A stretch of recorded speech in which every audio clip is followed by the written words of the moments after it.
Let's see what message we have. These messages come in on the frequencies of the highest wisdom and unconditional love.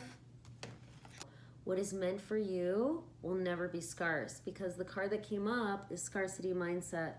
So a lot of us are moving out of scarcity mindset and understanding that there's actually no limits for what's in store for us, and that everything is quantum printing. We're creating quantum bridges from our current state to where we're going. Of course, this is just the experience of the unfolding. It's already done in the spacious present. But this card, what Spirit's saying is that the scarcity mindset creates a reflection of scarcity. And it's not our fault. It's not to our credit. We came into what we came into. They're giving me the analogy of like being a human is a little bit like waking up at the card table and realizing this is the hand you have. And you don't even get a guidebook on how to really play, but you got to play the game to the best of your ability. It's a challenge. This is like I've mentioned in other videos, this is resistance training. Earth is like a resistance training program. And you're given the cards you have. So a lot of us came into like lineages where a lot of scarcity mindset was perpetuated. I certainly came from this. And it does take a lot of attention and care to kind of shed that programming or replace that programming. And a lot of it requires that we trust in spirit, that we trust in what's coming. I don't think this is blind faith, because if you really understand metaphysics, I mean, of course it's got to land for you, it's got to subscribe and resonate. But if it really does, then you actually understand that whatever you focus on and subscribe to, you're going to get more evidence of that in the reflection.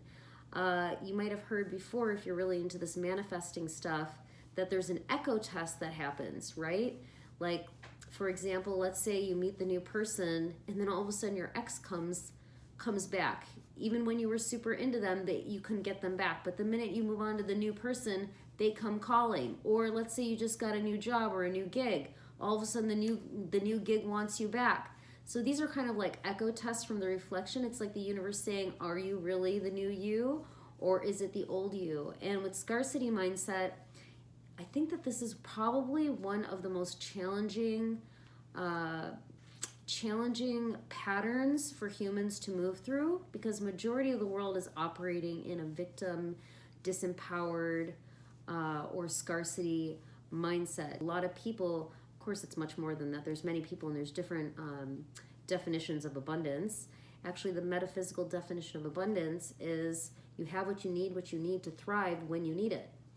So you get what you need exactly on time, and that's actually the definition, the kind of universal definition of abundance.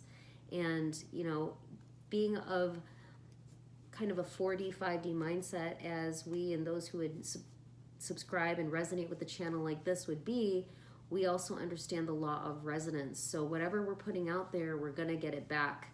We're going to get it back in the reflection. And Abraham Hicks used to say, you know, the law of attraction, it isn't even, okay? It isn't even, but it's always fair. It's always just. So for those of us who are still moving through this, let's remember that the reflection is going to show up later once we are really firm in who we really are. Because on the quantum level, it's really just printing whatever we're vibing. You know, and then there's a slight gestation period, a slight delay here. And that delay is really to ensure that we really are sure that this is who we really are. Because this whole reality here I'm hearing is a demonstration of who you really are.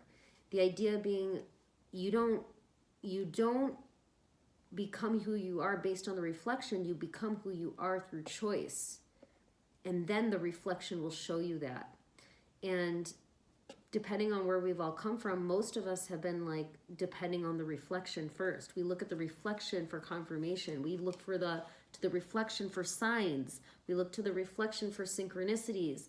And I remember Neville Goddard. Neville Goddard's great. If you don't know Neville Goddard already, he was like a mystic, I think from the 60s or something like that, maybe even further back, maybe even the 30s. And he would say, you make the signs, you make the synchronicities. We're the ones who decide what the signs mean, and that is because we are choosing it. And once we start to do that, now my guides are giving me the example of you start leading the dance. This whole game is like dancing with the reflection.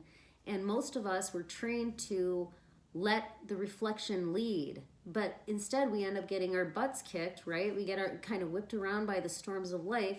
And really we need to take the reins in our hands and lead in the dance. And we lead by responding to life. And today for the message for scarcity, if you're struggling with scarcity mindset, or if you come from a lineage or a background where that was really prevalent, I hear you. I know what that's like. You got to replace that thought by thought, choice by choice, and choose to see where the prosperity is. Understand metaphysics, and when we do that, we can rely that things are going to work out for us. And it's about taking that step first. So Spirit, is there anything else you want to add? I think that's it. That's the message for today. If you enjoyed this message, please like, subscribe, share, comment, and share your beautiful energy. I really appreciate it. This is a new channel. We're diving into metaphysics, manifesting, mysticism, and the nature of reality. It's super fun. And if you're interested in coaching, Akashic record readings, or visionary art, you'll find that information in the description box below. Thanks so much for joining. See you in the next message.